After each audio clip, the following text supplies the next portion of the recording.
Às vezes é importante que se estude as outras religiões um pouquinho para entender o que fazemos em nossa Umbanda. Assim, veremos o que é possível fazer ou não faz nenhum sentido dentro de nossos rituais. Hoje falaremos das pedras, o uso delas em nossa religião e nos outros cultos afro-brasileiros. O que elas significam? Qual sua história? Qual a sua real importância?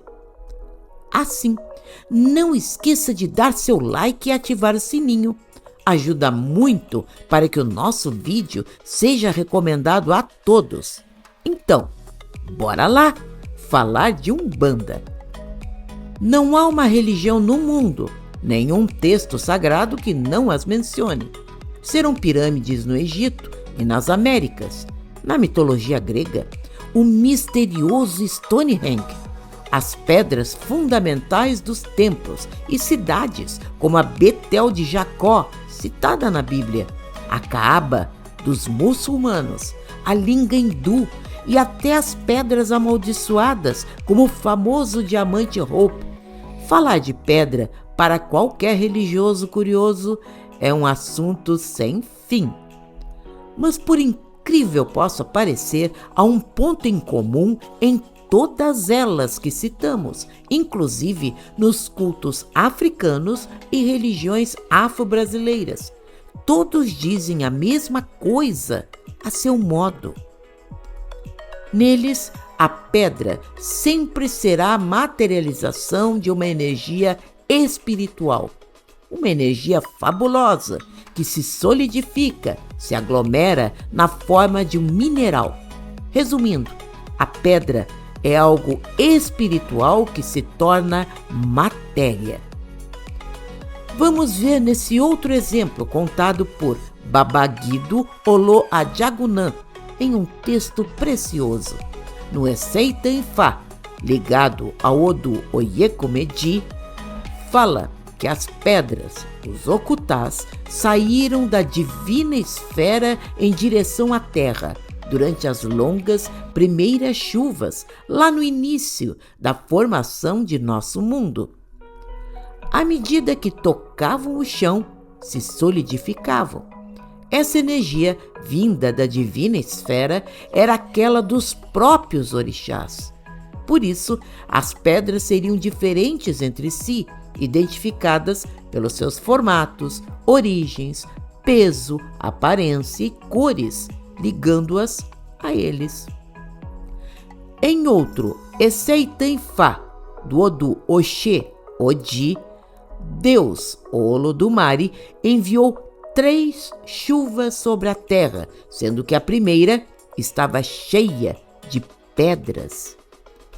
Vale lembrar aqui também outras pedras que descem dos céus, as pedras de raio, os meteoritos, os Edum-Ará, que são a própria essência de Xangô. Vimos até aqui que as pedras são a materialização de energias espirituais ligadas diretamente a cada um dos orixás. Mas vamos agora falar do okutá ou otá, a pedra usada nos rituais do candomblé, do batuque ou outros segmentos onde são assentados orixás em seu iniciado.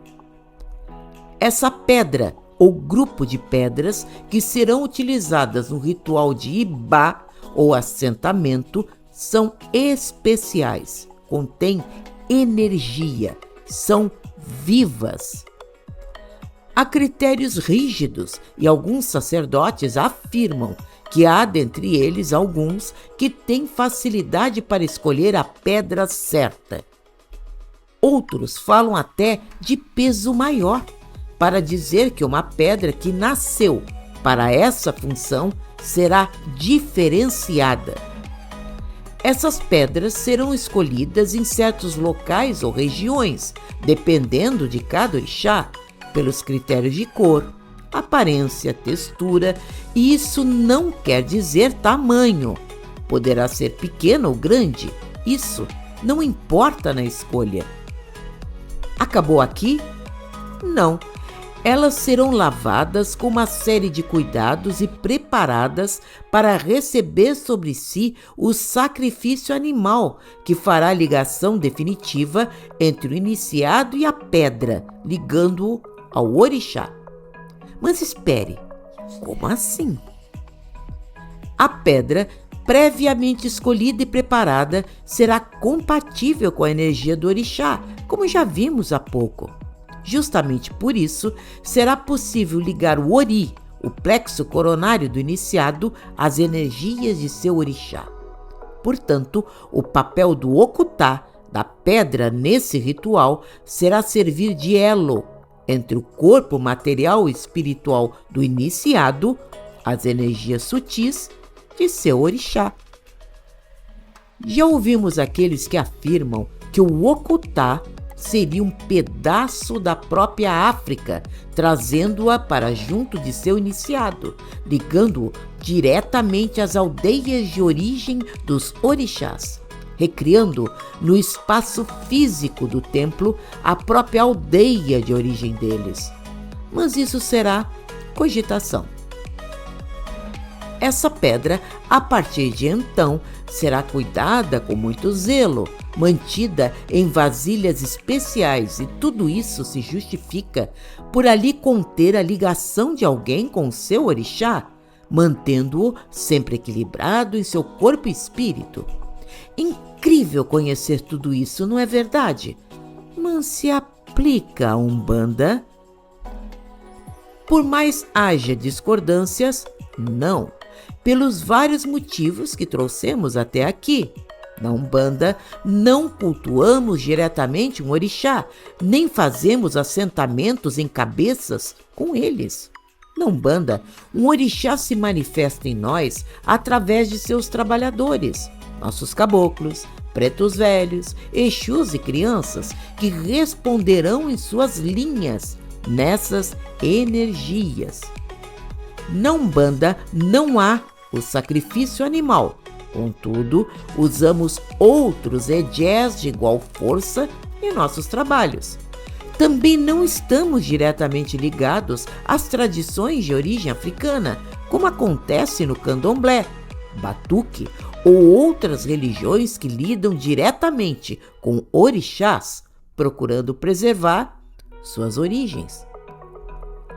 Por isso e muito mais, não há argumento que justifique o uso de okutás na Umbanda, ligando a cabeça de nossos médiuns aos orixás, ou fazendo assentamento de caboclo neles.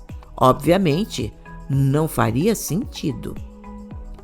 Isso, entretanto, não impede de usar pedras em nossos congás, usando-as como focos de energia irradiando a todo o ambiente. Nem impede de usarmos pingentes com elas, devidamente benzidos, ou os inumeráveis usos que nossos guias, em nossas giras, serão capazes de indicar. O assunto não acaba aqui. Mas agora pense, à medida que ampliamos nosso conhecimento e vamos em busca de respostas claras, tudo fica bem mais fácil.